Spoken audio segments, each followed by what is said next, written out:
Terima kasih Anda masih bersama kami di Bincang Pagi. Saya akan memperkenalkan dua narasumber yang sudah hadir di Bincang Pagi untuk membahas topik pada pagi hari ini. Yang pertama adalah Pak Hendardi, Ketua Setara Institut. Selamat pagi, Pak Hendardi. Dan yang kedua adalah Ikrar Nuswa Bakti, pengamat politik. Selamat pagi, Prof. Ikrar. Nanti kita sama-sama akan membahas soal serangan balik meredam etik, kriminalisasi media di tengah konspirasi. Tetapi sebelum itu, pemirsa, kita akan simak dulu informasi berikut ini. Layar pentas pengadilan etika Ketua DPR Setia Novanto di MKD bakal segera ditutup dengan keputusan dari para pengadil kehormatan Dewan yang rencananya diputuskan hari ini. Namun keputusan akhir ketuk palu kehormatan Dewan bagi Setia Novanto diprediksi diwarnai adanya duel politik. Bahkan Presiden Joko Widodo pun meminta MKD memutuskan berdasarkan fakta dan mendengarkan suara publik. Tampaknya kita melihat bahwa tarik-menarik kepentingan politik itu masih sangat amat kuat. Dan kalau ini masih stabil, tarik-menarik kepentingan politik itu, sulit membayangkan akan segera bisa diambil kesimpulan dan keputusan bersama oleh MKD. Kecuali kalau memang kemudian ada kesepakatan-kesepakatan di balik layar yang memungkinkan mereka mengambil keputusan cepat. Saya ingin agar MKD melihat fakta-fakta yang ada. Lihat fakta-faktanya. Yang kedua, dengarkan suara publik, dengarkan suara masyarakat, dengarkan suara rakyat. Tidak hanya bermanuver di ranah etik, serangan balik untuk meredam etik pun dilancarkan Setia Novanto. Selain melaporkan Sudirman Said, Maruf Samsudin, dan Jaksa Agung Prasetyo, kuasa hukum Novanto juga melaporkan pemimpin redaksi Metro TV Putra Nababan ke Bareskrim Polri atas tuduhan pencemaran nama baik dan fitnah dalam pemberitaan. Bertemu dengan Pak Bagirmanan selaku Ketua Dewan Pers. Apa yang saya sampaikan? Saya menyampaikan surat pemberitahuan dan sekaligus permintaan agar mohon maaf sekali lagi salah satu media TV swasta di Indonesia, yaitu Metro TV, telah kami duga melakukan pemberitaan yang tidak berimbang. Telah diduga melakukan pelanggaran kaidah jurnalistik. Namun laporan Setia Novanto yang disampaikan melalui kuasa hukumnya itu disayangkan karena tidak ada protes ke redaksi Metro TV terlebih dahulu. Dewan Pers pun akan mempelajari substansi pemberitaan yang dilaporkan tersebut. Pihak kuasa hukum atau pihak pejabat publik yang sudah mengetahui lah ini standar sekali. Apalagi DPR kan adalah lembaga yang biasa bergaul dengan media udah sekian puluh tahun gitu ya. Mungkin mengirimkan surat kepada redaksi menyampaikan keberatan. Itu pun tidak dilakukan gitu ya. Menyampaikan keberatan, apa permasalahannya, apa yang mau ditanggapi, apa yang mau diberikan hak jawab, apa yang mereka rasa tidak akurat, itu tidak dilakukan. Itu tidak dilakukan, apakah menghubungi reporter kami yang ada di DPR, apakah menulis surat kepada kami, ataupun menelpon kami, itu tidak dilakukan. Gitu, terus ataupun meminta menggunakan hak jawab, itu juga tidak dilakukan. Ujuk-ujuk gitu ya, tiba-tiba langsung ke polisi gitu ya. Tapi nggak apa-apa, itu kan adalah hak dari Pak Setia Novanto, namanya hak, itu kan tidak boleh dilarang gitu ya. Metro TV tentunya menghormati dan Metro TV akan mengikuti prosesnya, apapun prosesnya itu. Nanti kita lihat bersama apakah ada kesalahan yang dilakukan Metro TV. Kalau misalnya ada kesalahannya seperti apa. Misalnya kurang akurat nanti diperbaiki. Kalau misalnya dianggap merugikan, maka ada hak jawab. Kalau tidak ada yang salah, ya sudah. Sejumlah pihak menilai tindakan Setia Novanto melaporkan Metro TV ke Bareskrim Polri adalah salah alamat dan merupakan bentuk kepanikan.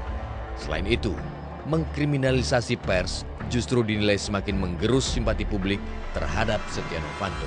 Kalau dia mau gugat, ya gugat MKD, karena siaran langsungnya kan ke MKD, publik kan bereaksi karena itu kan, yang dibuka itu gitu loh. Jadi ini sebenarnya adalah kepanikan aja, sehingga dengan kepanikan dia reaktif, karena reaktif itu dia tidak lagi melihat dan mengukur sebenarnya dengan cara-cara itu menimbulkan tidak simpati publik. Itu artinya dia sedang tidak ingin diganggu kenyamanannya sebagai penguasa oleh media massa dan dia seolah-olah ingin mengatakan bahwa dia punya kuasa yang begitu besar sehingga apapun yang dilakukannya itu benar. Bagi pemerintah, media menjadi sangat penting karena untuk mengkomunikasikan informasi-informasi publik itu ya yang paling mudah memang lewat media. Ya. Jadi kami melihat media sebagai partner. Jadi jangan dikriminalisasi. Kini di tangan para penjaga kehormatan Dewanlah, nasib Setia Novanto sebagai pucuk pimpinan tertinggi di Lembaga Wakil Rakyat akan ditentukan. Sekaligus menagih janji para yang mulia untuk mengedepankan hati nurani di depan kepentingan pribadi. Ya, pemirsa, kami akan langsung memulai perbincangan pada pagi hari ini. Kita akan membahas terlebih dahulu soal bagaimana keputusan ketuk palu sidang MKD terhadap kasus Novanto. Prof. Ikrar, ya. Seperti apa prediksi Anda mengenai duel politik yang akan terjadi dalam sidang MKD hari ini? Ya, terus terang ya, memang akan sangat ramai ya. Cuma tergantung kepada hati nurani dari teman-teman anggota MKD ya. Kalau memang mereka masih punya nurani, mereka masih punya nalar yang sehat, mereka masih punya telinga yang sehat juga ya, pasti hasilnya adalah ada keputusan yang memberikan sanksi yang cukup berat lah ya. Pada sanksi apa menurut Anda seharusnya? Ya kalau buat saya paling tidak dia dicopot dari jabatannya sebagai ketua DPR ya. Minimal. Dan yang kedua buat saya dicopot dari jabatannya sebagai anggota DPR gitu kan. Kenapa demikian? Karena Anda bisa lihat ya, ini bukan suatu kasus yang esek-esek gitu ya, bukan suatu kasus ringan ya, bukan juga pembicaraan beliau dengan PT Freeport itu bukan pembicaraan biasa ngobrol-ngobrol santai, bukan gitu kan. Apalagi ada kalimat-kalimat yang juga kemudian terlontar yang boleh dikatakan bukan cuma mendiskreditkan presiden, tapi juga mendelegitimasikan presiden ya, dengan kata-kata yang tidak pantas dikeluarkan baik oleh seorang anggota DPR ataupun seorang pengusaha yang boleh dikatakan sangat tersohor gitu. Jadi ini yang buat saya harus diperhitungkan, dan Anda juga jangan lupa ya bahwa Setia Novanto itu selalu berupaya untuk tidak mau memperbincangkan materi dari yang disidangkan itu. Apa itu artinya? Ya itu berarti bahwa dia berupaya untuk kemudian memanipulasi bukan cuma MKD ya, tapi juga publik ya, bahwa ini adalah suatu rekaman ilegal, kemudian bahwa hak privasi dia diganggu, hak privasi dia dijelek-jelekan oleh media gitu kan. Ya, ini yang buat saya yang fakta-fakta publik bisa melihat sendiri apa saja fakta-fakta yang terungkap selama sidang MKD itu berlangsung. Tetapi kita lihat apa respon publik sepertinya tidak terlalu ditanggapi karena manuver-manuver politik masih terjadi hingga saat ini di MKD. Lalu apa yang bisa kita harapkan? Jadi begini ya, saya udah berkali-kali menulis ya, baik di media Indonesia ya ataupun di harian Kompas ya, dan kemudian juga melalui ngobrol-ngobrol sama teman-teman ya. Teman-teman itu masih percaya bahwa dia masih punya kekuatan politik yang cukup besar di MKD ya. Dia ini Setia Novanto? Ya, Setia Novanto ya. Ya saya bilang dia bisa saja lolos di MKD, dia juga bisa saja lolos dari pidana hukum kalau nanti ternyata Kejaksaan Agung juga tidak mampu untuk kemudian mempidanakan dia ya. Tapi jangan lupa ya bahwa kalau memang ini terjadi, ini kita akan mengalami suatu krisis politik yang cukup besar ya. Kenapa demikian? Karena hubungan antara presiden dengan ketua DPR itu udah didasari oleh distrust ya. Presiden udah membuat paling tidak 2 pernyataan keras ya. Yang pertama mengenai bahwa dia tidak tidak bisa menerima bahwa namanya dicatut ya. Bahwa kemudian dia juga memperingatkan bahwa ketua lembaga negara itu tidak boleh kemudian membuat satu. Wapres juga sudah menganggap ketua DPR tidak ada pada saat pernyataannya. Nah itulah ya, kalau itu terjadi Anda bisa bayangkan ya bagaimana hubungan eksekutif dengan legislatif ke depan ya. Kalau kemudian Partai Golkar ataupun teman-teman di Koalisi Merah Putih masih mempertahankan Setia Novanto sebagai ketua DPR. Anda bisa bayangkan bagaimana nanti komunikasi di antara lembaga-lembaga tinggi negara ya. Kalau kemudian seorang ketua DPR misalnya tidak dianggap baik oleh presiden ataupun oleh wakil presiden begitu. Pak Hendardi, presiden pesan kepada MKD agar melihat fakta-fakta yang ada dan dengarkan suara rakyat. Yang ingin saya tanyakan adalah apa saja fakta-fakta yang menurut Anda sudah jelas terungkap dan suara rakyat apa yang harus didengarkan oleh MKD? Ya, saya kira begini ya, fakta-fakta yang terungkap di dalam sidang MKD ini menurut saya telah cukup kuat sebagai dasar untuk memutus status dari Setia Novanto telah melakukan suatu pelanggaran berat. Sebenarnya ini sudah saya lontarkan sejak Pak Ma'ruf Syamsuddin mengkonfirmasi adanya rekaman itu, ya. Dan itu sudah cukup sebetulnya, ya.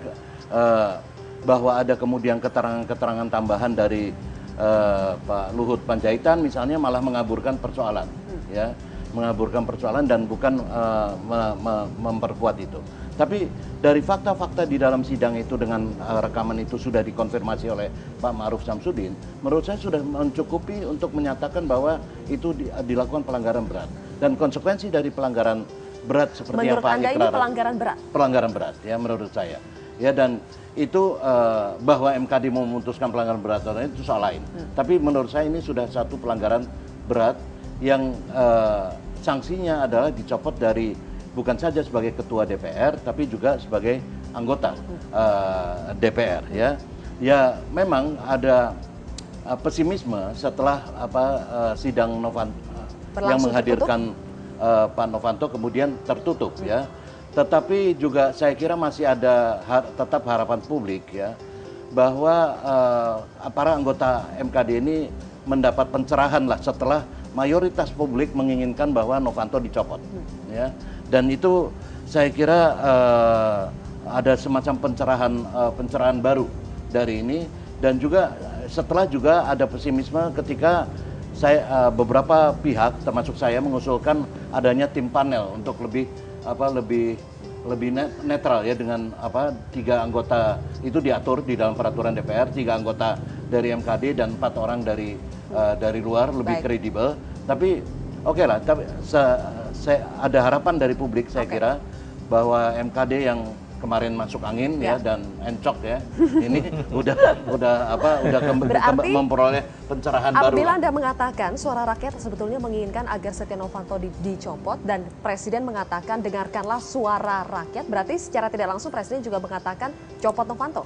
Saya kira iya, ya, dengan kemarahan seperti yang Prof. Ikrar tadi sampaikan, 2 kali kemarahan bukan sesuatu yang bisa dianggap ringan dan punya efek panjang, efek ke depan secara politik yang besar, distrust tadi. Ya, itu bukan hal main-main dalam mengelola negara ini kalau soal tidak ada trust. Baik, Pak Hendardi, Prof. Ikrar, kita nanti akan membahas selanjutnya di segmen berikutnya, yaitu soal serangan balik dari Novanto untuk meredam etik. Seperti apa saja bentuknya? Saya akan panggilkan satu lagi narasumber yang sudah hadir bersama kita di sini. Ada Pak Abdul Hamid dari Komisi Informasi Pusat, Ketua Komisi Informasi Pusat. Silakan, Pak Abdul Hamid. Terima kasih sudah bergabung bersama kami.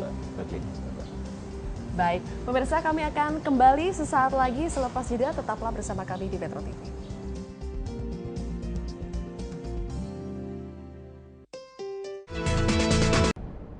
Laporan Metro TV ke Bareskrim Mabes Polri ini salah alamat. Seharusnya kalau memang ada merasa dirugikan, silakan dengan mekanisme undang-undang pers dengan hak jawab dan sebagainya. Ini upaya dari Setia Novanto untuk mengalihkan isu, ya, dan menurut saya media nggak perlu gentar dengan cara-cara kuno seperti ini, ya, rakyat tahu bahwa kasus ini itu dia yang harus bertanggung jawab, gitu, ya, karena udah terang benderang, ya. Metro TV sudah pada posisi yang pas memberitakan semua persoalan yang terjadi tentang MKD ini, khususnya tentang Freeport ini. Nah, tidak ada yang ditutup-tutupi, justru di situ posisi media kami kira menyampaikan semua yang terjadi secara terbuka kepada masyarakat. Saya itu Setnov lagi panik aja. Ya biasa orang panik, seperti orang hanyut, ya. Apapun dia lakukan supaya dia selamat. Kalau seorang ketua DPR dan sedang mengalami proses pembuktian terhadap pelanggaran etika, ya, terus melaporkan media karena liputan-liputannya atau berita-beritanya. Ini konyol sekali ya. Persoalan etikanya belum beres malah melakukan perlawanan. Nah, ini baru terjadi di Indonesia. Ya, pemirsa, saya akan langsung tanyakan kepada Pak Abdul Hamid Dipo Pramono, Ketua Komisi Informasi Pusat. Pak Abdul, Petro TV dituduhkan telah melakukan pemberitaan yang tidak berimbang. Kita dituduh juga mengaitkan berita Novanto MKD ini dengan pemberitaan yang terkait dengan pembelian pesawat amfibi. Kemudian Metro TV dituduh membocorkan rekaman suara Novanto dalam sidang MKD yang berlangsung tertutup. Pertama, Pak Abdul, yang ingin saya tanyakan sesuai dengan Undang-Undang Nomor 14 Tahun 2008 tentang keterbukaan informasi publik, apa kategori informasi yang boleh dibuka kepada publik dan apa yang tidak?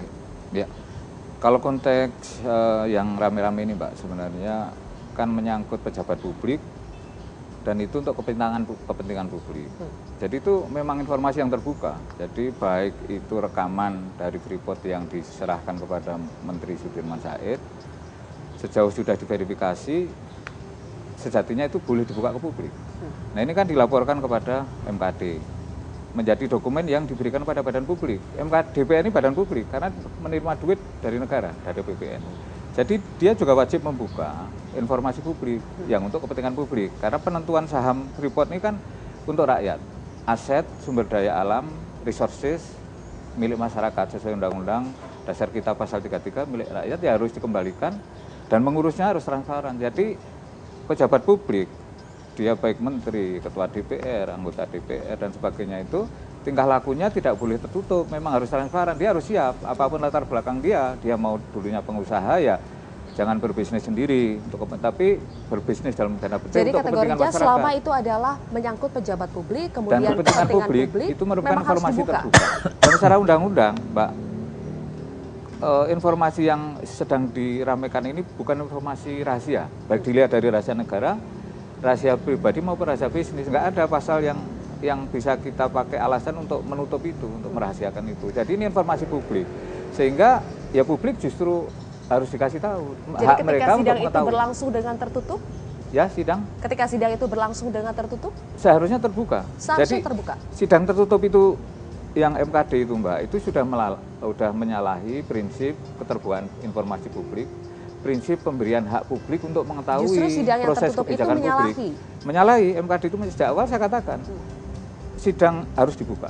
Awalnya kan memang dibuka. Belakangan ditutup, ada apa? Karena ini nanti akan menimbulkan distrust, tidak percaya publik terhadap sidang itu. Apa? Kok ada apa kok ditutup? Berarti rekaman suara Novanto saat sedang membacakan nota pembelaan di sidang MKD-nya yang berlangsung tertutup, apakah itu termasuk informasi yang berhak diketahui oleh publik? Kalau secara undang-undang sebenarnya kan semua proses persidangan ini dibuka, termasuk hasil dari putusan peradilan, Pak. Itu nanti harus dibuka. Bahwa mungkin ini kan MKD ya kita pahami dia punya aturan sendiri, pokok nggak tahu lah. Tapi dia membuat aturan sendiri untuk dia sendiri kan pasti berpihak pada diri sendiri. Ini persoalan kita memang di soal hukum kita memang belum objektif. Dia bikin aturan sendiri, harus melindungi dia sendiri, MKD atau MD3. Nanti atas argumen undang-undang publik dikebiri dong haknya. Sebenarnya proses dari awal yang sudah bagus, MKD yang sudah membuka sidang itu harusnya diteruskan. Jangan hanya kemudian, karena satu pihak yang di luar DPR kemudian dikucek-kucek, dihabisin di situ ya seorang menteri, kemudian yang anggotanya sendiri dilindungi. Itu saya kira itu melanggar prinsip yang terbuka. Kemudian ketika Metro TV memberitakan soal fakta-fakta yang terkait dengan Novanto, seperti misalnya fakta ketika Novanto bertemu dengan Perdana Menteri Jepang, fakta ketika Novanto pernah rekam jejaknya itu dikaitkan dengan beberapa kasus hukum, apakah itu juga informasi yang berhak diketahui oleh publik? Ya, itu wajar. Pertama, media itu kan punya hak. Dia dilindungi oleh Undang-Undang 40 ya, tahun 1999, punya hak untuk melaporkan apapun kejadian kepada publik. Apalagi terkait dengan pejabat publik, ini nanti untuk good governance, untuk tata kelola pemerintahan yang baik. Kalau pejabat itu nanti rapat, nego-nego di ruang-ruang tertutup, dengan siapapun kita nggak boleh tahu, ya ini kan duit rakyat, harus dipertanggungjawabkan. Saya kira berita apapun, pertama itu pers berhak memuat. Yang kedua, apalagi dia pejabat publik, langkah-langkah dia di dalam membuat kebijakan publik, menyusun, itu harus diketahui publik. Itu prinsip keterbukaan informasi publik. Sehingga kalau dia ke Jepang misalnya, apapun negonya, itu publik harus tahu. Di Indonesia meskipun Dan itu media saya kira membantu publik untuk mengetahui itu. Pak Hendardi, karena tidak semua publik bisa ke Jepang kan, gitu loh. Pak Hendardi, apakah rangkaian yang Anda lihat ini merupakan serangan balik untuk meredam etik? Iya, saya kira apa yang dilakukan oleh Novanto ini seperti apa? Ya serangan balik. Tapi ini juga satu bentuk kepanikan tidak terukur dan terkendali ya sebetulnya dari karena posisinya yang semakin kritis di ujung tanduk kekuasaan. Jadi dalam kondisi itu saya kira setiap orang itu akan melakukan pembelaan dengan membabi buta ya. Membabi buta? Ya seperti apa yang dilakukan oleh Novanto dengan mengadukan ke sana, mengadukan sana. Dan ini bisa, apa yang dilakukan terhadap Metro TV ini juga bisa menimpa jurnalis lain juga, menyasar pada pengamat, menyasar kepada rakyat yang meyakini bahwa Novanto bersalah. Ya, tapi saya kira demi menjaga kualitas demokrasi seperti Pak Dipo tadi sampaikan ya, bahwa kebebasan pers ini harus tetap kita rawat dan kita jaga. Apakah tindakan pelaporan media ini bisa mengancam kebebasan demokrasi seperti yang Anda sebutkan? Ya tentu saja kalau kemudian tidak dilakukan, tidak ditanggapi, tidak direspon secara proporsional. Jadi misalnya ya pelaporan ke polisi ini dilakukan ya. Kalau saya jadi polisi saya abaikan itu. Tidak ada urusannya dengan polisi. Ini harus masuk Dewan Pers dulu. Seperti kata pimpinan redaksi Metro TV tadi, harus ada semacam keberatan dulu, surat keberatan atau apa ke redaksi Metro dulu. Lalu kalau itu dia tidak puas memperoleh jawaban atau hak jawab dari itu, dia bisa mengadukan itu ke Dewan Pers ya. Kalau polisi malah memproses hal ini, polisi dianggap juga bisa mengganggu kebebasan pers. Menurut saya begitu. Prof Ikrar, secara politik bagaimana Anda menilai langkah yang dilakukan oleh Novanto? Jadi gini ya, mungkin saya jelaskan dulu ya, bahwa bagaimanapun di sebuah negara demokrasi, yang namanya pers itu adalah the fourth estate. Jadi pilar kekuatan keempat dari demokrasi.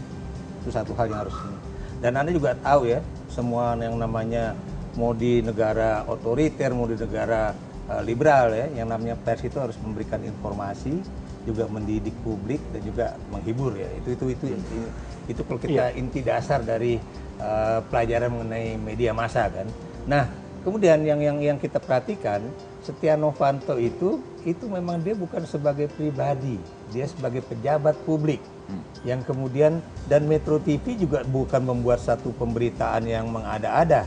Metro TV waktu itu kalau nggak salah kan mengutip dari Japan Times kalau nggak salah ya, yang pemberitaan mengenai media asing sudah memuat itu. Betul, media asing sudah memuat itu ya, dalam kasus tentang apa namanya itu yang terkait dengan alutsista itu ya. Dan kemudian kita juga tahu bahwa yang terkait dengan bagaimana gonjang-ganjing dengan Freeport ini, itu kan juga apa namanya itu bagian dari fungsi pers untuk kemudian bisa memberitakan secara adil gitu kan. Dan buat saya tidak ada yang harus dirahasiakan, apa yang dirahasiakan. Dan ini menarik ya. Ini selama tahun 2015 ini, Bapak-bapak berdua ini menarik. Kenapa? Karena saya pernah mengalami ketika saya aktif di Koran Kampus UI Salemba ya, itu yang selalu membredel itu adalah pemerintah ya. Yang selalu marah kepada pers itu adalah pemerintah. Tapi di tahun 2015 ini, di era reformasi, yang selalu ribut dengan pers itu adalah parlemen.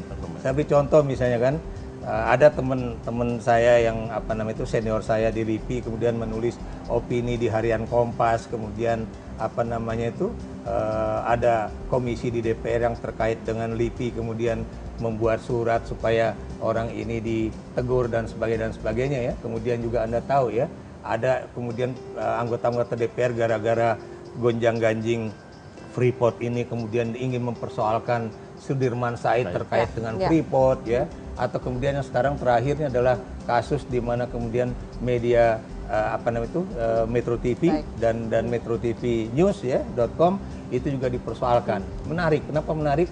Kenapa kok sekarang justru dari lembaga yang namanya Dewan Perwakilan Rakyat?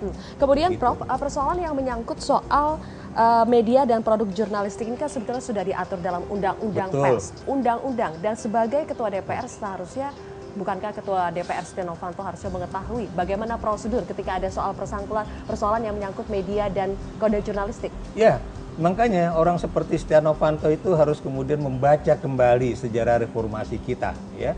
dia juga harus melihat ya bagaimana di era Habibie, ya Presiden Habibie, kemudian waktu itu Menteri Penerangannya itu seorang Letnan Jenderal TNI ya, Yunus Yosbia, itu melahirkan satu undang-undang pers yang buat saya sangat demokratis ya. Itu. Dan kita juga tahu undang-undang itu yang kemudian membuat pers kita itu sangat dinamis, pers kita itu bisa menjadi watchdog, bukan cuma watchdog terhadap eksekutif, tapi terhadap siapapun yang buat saya dianggap melakukan suatu tindakan yang tidak sesuai dengan kepatutan Prof. Ikrar, masyarakat. berbagai serangan balik ini apakah akan mampu meredam, membelokkan etik yang sedang terjadi di sidang MKD? Kita akan mengupasnya lebih jauh, pemirsa. Kami akan hadirkan jawabannya sesaat lagi.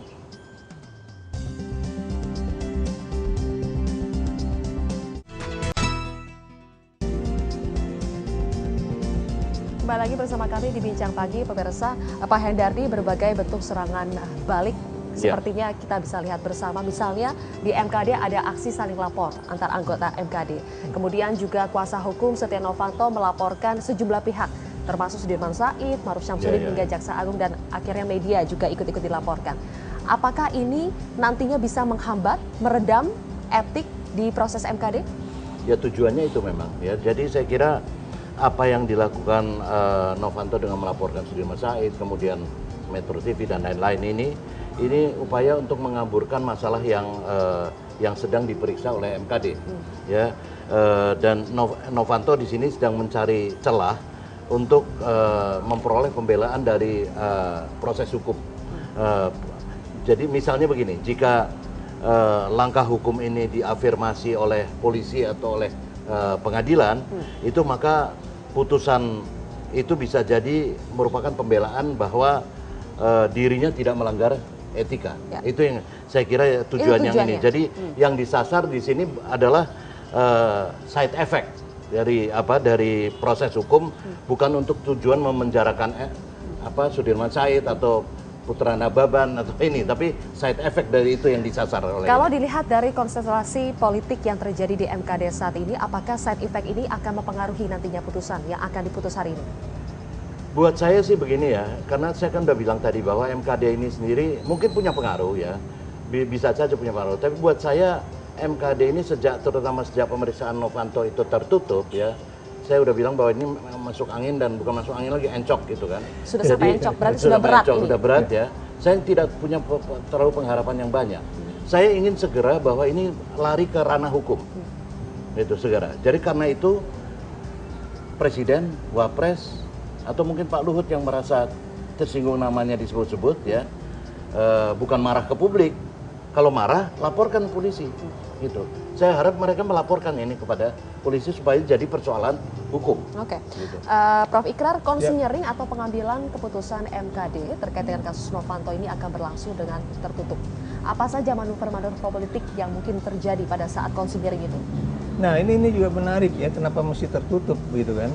Dan ini juga bukan satu, ini juga lucu juga ya, kalau mereka kemudian menggunakan toga, tapi kemudian memutuskan satu perkara dengan tertutup dan kemudian juga dengan voting, ini juga menarik ya. Saya bukan ahli hukum. Ya. Saya bukan ahli hukum, tapi kan Anda lihat, masa kalau kemudian itu memang terkait dengan penentuan dia beretika atau tidak beretika, itu lalu kemudian di voting, itu berarti keputusannya bukan keputusan yang terkait dengan mahkamah ya, tapi lebih kepada suatu keputusan politik ya. Dan kemudian kita juga tidak bisa mengetahui siapa-siapa saja yang kemudian mendukung bahwa Setia Novanto itu dianggap bersalah dan siapa aja yang mendukung bahwa Setia Novanto itu tidak bersalah, dan bagaimana proses pengambilan keputusan di MKD itu. Ini yang menjadi buat saya titik yang sangat krusial ya. Dan lagi-lagi saya dari awal mengatakan tidak ada rahasia negara yang harus kemudian dipertahankan dalam kasus ini ya. Kalau misalnya yang dealing bisnis untuk misalnya pembelian alutsista itu saya, bukan pejabat publik, tentunya tidak akan ada berita yang besar ya. Tapi Anda tahu bahwa yang namanya komunikasi politik itu siapa mengatakan apa dengan media apa, dan kemudian bagaimana dampak politiknya ini kan karena dia adalah Setia Novanto ketua DPR, makanya diberitakan media dan memang dampaknya pasti Sekali akan lagi, luas. menurut Anda tidak ada rahasia negara yang seharusnya ditutupi dalam Tidak kasus ada, Novanto. tidak ada. Pak Abdul Hamid, Ya. konsinyering atau proses pengambilan keputusan MKD nanti untuk memutuskan apakah Novanto bersalah atau tidak akan dilakukan secara tertutup. Bagaimana menurut Anda? Sekali lagi kalau saya harus dibuka, Mbak. Ini kan proses, kalau saya lihat gini ya, untuk menyelesaikan persoalan semacam ini kan ada tiga proses. Pertama proses hukum, kedua proses politik, ketiga proses sosial. Proses hukum ya silahkan menggunakan dasar-dasar hukum yang memang mendukung. Tetapi DPR ini kan bukan lembaga hukum, bukan lembaga peradilan. Kemudian terkait dengan kasus Metro TV atau siapapun media yang dilaporkan, bukan di situ. Sebenarnya kan ada undang-undang lain, harus menghormati undang-undang pers. Dia tidak di situ. Misalnya ada saling lapor, kemudian ada fitnah, merasa silahkan dilaporkan ke institusi hukum. Sudah ada prosedur yang berlaku. Nah, kemudian proses politik. Memang di DPR ini kan proses politik. Ya. Artinya berbagai kepentingan bermain. Silahkan diselesaikan skala politik. Kemudian proses sosial itu gitulah. Media itu berperan. Kalau proses hukum, proses politik buntu, yang orang kecewa, dia mewakili rakyat ya, membuka perilakunya Pak kepada rakyat apa yang dia putuskan. Nah, proses Jadi sosial ketika inilah ada yang proses voting, siapa yang tidak setuju dibuka saja nah, ya. ini mestinya rakyat lewat proses sosial, Mbak. Entah digalang lewat media sosial dan sebagainya itu punya pandangan dan mendesak untuk mengetahui rapat yang akan menentukan ini. Paling tidak, kalaupun mereka tertutup, itu nanti hasil harus dibuka. Jadi secara undang-undang, hasil dari putusan peradilan itu harus dibuka. Tapi ini kan bukan peradilan sebenarnya. DPR ini bukan lembaga peradilan. Lembaga politik, mereka itu wakil rakyat, yang semuanya harus dipertanggungjawabkan pada rakyat. Masa rapatnya ditutup, ini aneh juga. Aneh saya kira. Apalagi ini tidak ada rahasianya, baik rahasia negara, rahasia pribadi maupun rahasia bisnis. Nggak ada itu yang di kasusnya ini Pak, di MKD nggak ada, sehingga harus dibuka. Secara prinsip keterbukaan informasi publik, hak publik untuk mengetahui apa yang terjadi di parlemen, hak publik untuk mengetahui tingkah laku para pemimpinnya, para pejabat publik, hak publik untuk mengetahui pengambilan putusan secara tata kelola yang baik, itu harus diberikan.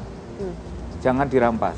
Nah ini harus dibuka. Kalau saya menghimbau ya, sebagai Komisi Informasi, masih ada waktu kan, masih siang nanti. Baik, dan media berfungsi untuk menyalurkan keterbukaan informasi itu. Baik. Media punya kerja sendiri, punya teknologi, punya metode untuk mendapatkan informasi dan melaporkannya kepada publik. Jangan upaya itu dikriminalkan. Kalau dikit-dikit dilaporkan ke polisi, habis nanti kita. Media semua dikriminalkan, Pak. Itu nanti habis. Padahal ada undang-undang lain yang nggak usah pengamat dikriminalkan. Di segmen berikutnya kita akan membahas nanti akan ada sidang keputusan mengenai kasus Novanto. Bagaimana seharusnya media meliput persidangan itu sehingga dapat memberikan informasi yang baik bagi publik.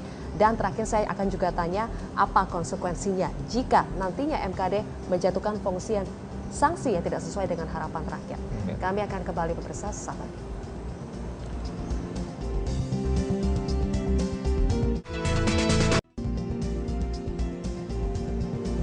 Ya, pemirsa, di penghujung sidang etik, Novanto melaporkan persoalan jurnalistik ke Bareskrim Polri. Pak Abdul Hamid, nanti akan ada sidang putusan. Bagaimana menurut Anda sikap media seharusnya dalam atas nama keterbukaan informasi publik? Apa yang harus dilakukan media dalam meliput persidangan nanti? Dan bagaimana seharusnya pihak luar itu memandang fungsi dan kinerja dari media?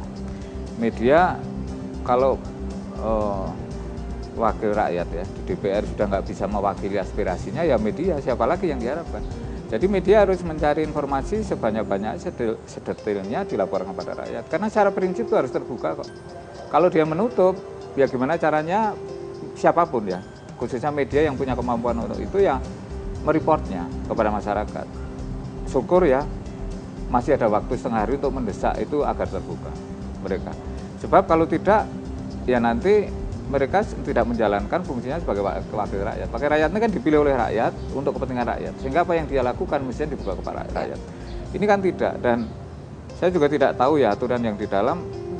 Sekarang ini parlemen itu sudah rangkep-rangkep, kayaknya lembaga legislatif, lembaga yudikatif, bahkan banyak hal eksekutif juga. Ini bagaimana? Dia harus fokuslah kepada lembaga legislatif, wakil rakyat. Dia wakil rakyat ya pertanggungjawabkan semua pada rakyat.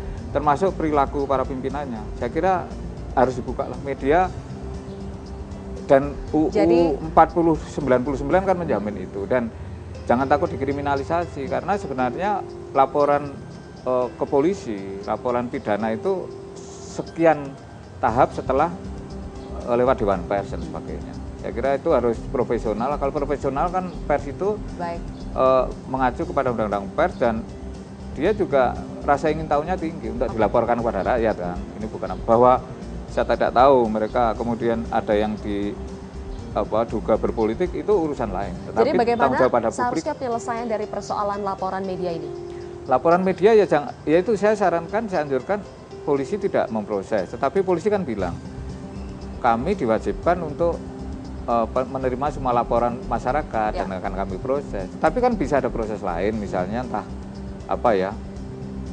ada proses untuk atau memperlambat dan sebagainya. Prosesnya ke Dewan Pers dulu, sesuai pers, jangan sampai diaduk-aduk. Jadi untuk kasus hal tertentu pakai undang-undang apa, ini untuk undang-undang apa dan sebagainya. Karena dan secara KIP juga kesepakatan antara Polri dengan Dewan Pers juga memang ada kesepakatan berkaitan dengan produk jurnalistik harus melewati Dewan Pers. Itu si polisi juga harus menghargai lah, menghargai undang-undang pers lah mereka. Karena nanti juga dia bisa jadi korban juga loh, jangan salah. Polisi bisa jadi korban juga dari perlakuan kayak begini, ya kemudian bisa dilaporkan juga. Baik, terima kasih Pak Abdul Hamid. Pak Hendardi, terakhir saya ingin tanya kepada Anda, apa sanksinya, konsekuensinya jika seandainya MKD nanti tidak memutuskan sesuai dengan kehendak publik? Saya kira begini, apapun keputusannya, ya sesuai atau tidak sesuai dengan kehendak publik, buat saya yang penting tetap bahwa kalau dia sesuai dengan kehendak publik, tentu saja ini akan menurunkan tensi publik. Katakanlah Setia Novanto dihukum pelanggaran etika berat, itu publik akan lebih tenang lah ya. Tapi kalau tidak, saya kira konsekuensinya ini akan jadi panjang ya persoalan, dan juga seperti Prof. Ikrar tadi katakan soal trust tadi. Ya, namun buat saya apapun keputusannya dari MKD ini, tetap satu proses hukum itu harus berjalan. Buat saya, karena meskipun itu berat dan sudah memuaskan publik, tetapi proses hukum. Persoalannya begini, tidak kurang presiden pun mengatakan bahwa jangan menghina atau kalau kewibawa negara ya diganggu, wibawa kelembagaan. Pak Luhut menyatakan diri saya, keluarga saya, negara, kewibawaan negara ya diganggu, itu merasa keberatan. Ya, mereka adalah pejabat negara. Karena itu mereka demi untuk kepentingan wibawa negara, mereka harus melaporkan itu pada polisi. Ya, dan polisi memproses hukum itu. Dan saya kira ini yang tidak dikehendaki oleh Setia Novanto dengan kemudian memakai jurus pendekar mabuk tadi, ya lapor sini, lapor sana dan sebagainya, yang sebetulnya dia sedang menggali kuburnya sendiri. Menggali kuburnya sendiri. Ya, saya kira ya, saya kira akan begitu kan? Ya karena ini kan tindakan-tindakan yang kemudian malah memancing kemarahan publik ya. Semakin marah lagi. Ya, dan mendorong bahwa ini harus terbuka lebih dalam lagi. Baik, terima kasih Pak Hendardi. Prof. Ikrar, terakhir catatan Anda terkait dengan putusan yang nanti akan diambil oleh MKD. Apa pesan terakhir Anda kepada hakim MKD yang akan segera memutus kasus Novanto? Jadi ada beberapa hal yang ingin saya katakan ya. Poin pertama bahwa kita adalah sebuah negara demokrasi ya. Bukan sebuah negara otoriter yang dulu ada yang namanya the king can do no wrong ya, atau raja tidak bisa salah, atau the president can do no wrong. Nah sekarang kok teman-teman di DPR ini seolah-olah ingin mengatakan ya the speaker of parliament can do no wrong. Jadi ketua DPR itu tidak bisa bersalah. Ini buat saya nonsens. Itu yang poin pertama yang harus diingat ya. Yang kedua ya, ini juga menjadi satu pertaruhan politik ya, buat DPR sendiri, bukan pertaruhan politik antara eksekutif dengan legislatif, bukan pertarungan politik antara KMP dan KIH ya, karena memang udah sangat mix sekali ya. Itu adalah yang menjadi pertaruhan politik ini adalah apakah Anda akan menyelamatkan satu orang yang memang diduga melakukan satu tindakan yang melanggar etik, ataukah Anda ingin menyelamatkan satu lembaga tinggi negara, institusi tinggi negara yang namanya DPR ya. Jadi pertaruhannya sebegitu betul, besarnya ya? Buat saya itu. Kenapa demikian? Karena tadi saya katakan kalau ini kemudian mereka tidak ingat kasus ini akan menjadikan bukan cuma krisis politik tapi krisis konstitusional di mana checks and balances antara presiden dan DPR tidak akan jalan. Kenapa tidak akan jalan? Karena presiden dan wakil presiden tidak akan mau, karena itu distrasi udah sangat tinggi gitu. Yang ketiga yang juga harus diingat ya, itu apakah kemudian mereka juga memikirkan mengenai masa depan nasib bangsa ini ya. Kalau kemudian parlemen terus-menerus melakukan suatu tindakan ya yang bukan cuma tadi Bapak katakan ya sebagai legislatif tapi juga sebagai eksekutif dan yudikatif ya, dan berupaya sekarang membungkam pers. Anda ingat, pers itu adalah salah satu tadi saya katakan pilar keempat demokrasi. Ya. Dan sekarang itu DPR itu bukan cuma membungkam pers tapi juga membungkam pers yang berupaya untuk menyuarakan opini-opini publik yang buat saya patut didengar oleh publik. Sekarang juga teman-teman di DPR udah berupaya juga membungkam teman-teman ilmuwan politik ya, dengan kasus misalnya teman saya Mohtar Pabotinggi misalkan. Dan buat saya kalau itu terjadi, Anda ingat ya, Uni Soviet jatuh gara-gara negara itu tidak mau mendengarkan para ilmuwannya. Dan itu juga berarti dia juga tidak mau mendengarkan suara rakyat yang disuarakan oleh media massa, dalam hal ini pers. Jadi jangan, kalau tidak mau jatuh, dengarkan suara rakyat. Kalau tidak mau Anda jatuh, kalau mau tidak Anda masuk ke liang kubur Anda, dalam artian liang kubur politik ya, itu hormatilah suara rakyat, hormatilah penyalur suara rakyat yaitu media massa. Baik. Kita harapkan 17 anggota MKD yang saat ini yang nanti akan memutuskan kasus Novanto itu masih mempunyai mata yang jeli, telinga yang jelas untuk mendengarkan suara dari rakyat. Betul.